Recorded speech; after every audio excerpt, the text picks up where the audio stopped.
Chief of Staff to the President, Gbajabiamila used to run a beer parlour in Abuja. Ambassador Fani-Kayode. Okay, what if he used to run a beer parlour? It's a business, what's wrong with that? Ambassador Fani-Kayode has revealed that the Chief of Staff to the President, Gbajabiamila, used to run a bar in Abuja back in the days. Okay, so what now happened? Or are you still trying to justify the fact that the President has said that we should be selling akara? Because I don't understand. Everybody can do a business as long as that is what they want to do, as long as it is within their capacity to do it. I don't understand. He used to run a business, a bar business, and so Fani-Kayode said this was recounting Gbajabiamila's roots in politics, starting from his childhood, which they both shared together. This was contained in a message to celebrate Gbajabiamila on his 64th birthday. Okay, we know that nobody came from nowhere. Everybody has something that they were doing before they had the opportunity to jump inside politics, and then they forget where they are coming from. That's the problem with most of you politicians. You forget where you are coming from. Most of you struggled. Most of you have struggled like most Nigerians are struggling now. But when you get to power, you forget where you are coming from and just become blind to the people's plight. That is the problem with you people. So if Femi Gbajabiamila has had a beer parlour business before, it's not bad. So what's wrong with that? He wrote on X, "Happy birthday to my dear friend and brother, Honorable Femi Gbajabiamila, the Chief of Staff to President Bola Ahmed Tinubu and the former Speaker of the Federal House of Representatives.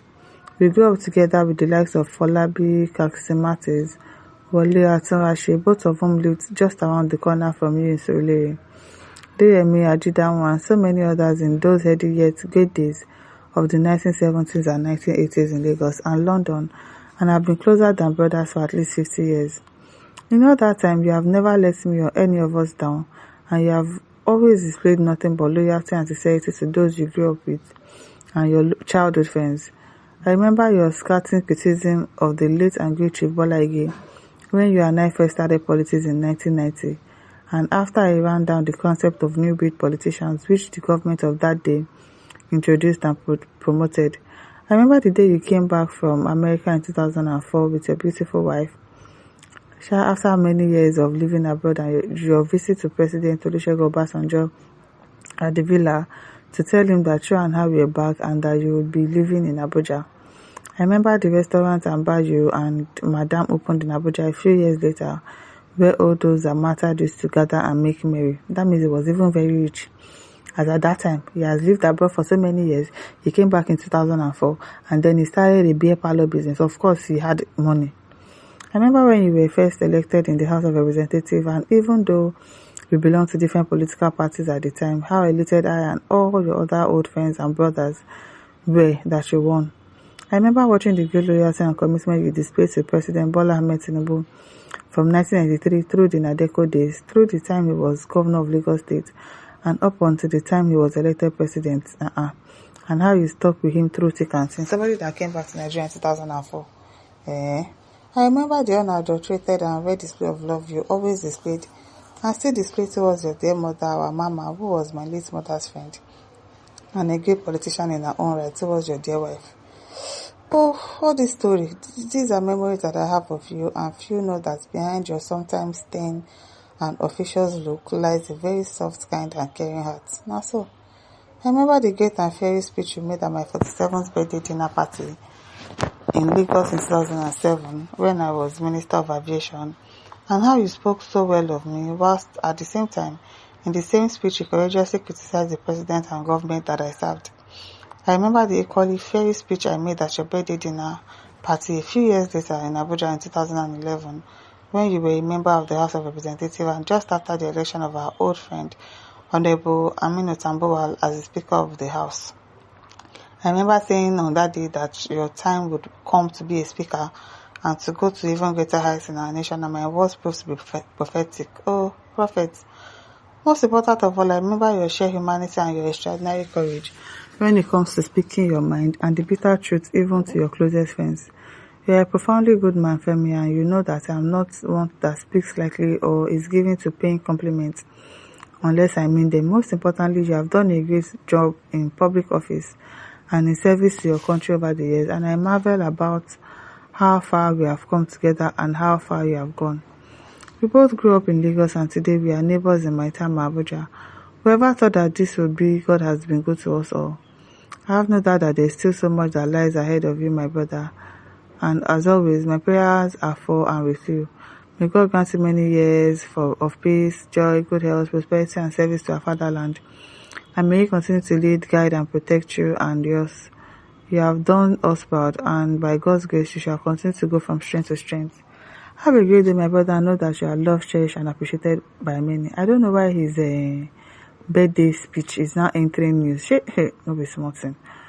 Oh, Edward says, and so, man must also, everyone starts from somewhere, I'm telling you. Chika says, a Muslim running beer parlor business. You people are all jokers, I'm telling you. It is haram, but you are selling it. It is your old family. Keep all that stories to yourself. Nobody is interested, I'm telling you. I'm not interested. Barry Palmer says, I think you overwrite in this article about however you want to depict that your guys are cool. I know Solari is always cool. First town boys, I wish you guys the best of luck.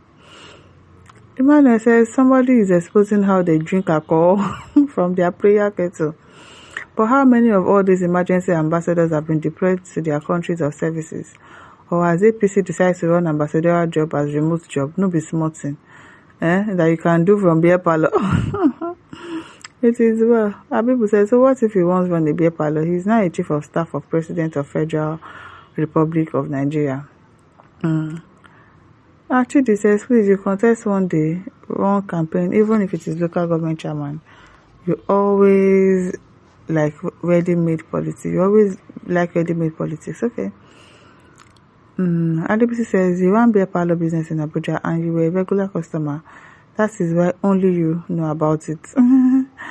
Obasanjo is so right about this fool called Femi. Ogun's Monday says, may God give us friends that will lift us up when there is an opportunity to be lifted. Oh, amen. Alexander says, after compensating you with ambassadorial appointments, it's time to pour out accolade and tribute for a regime you first work against, speaking unbeatable things. You have proved to be a sycophant and a tribal bigot.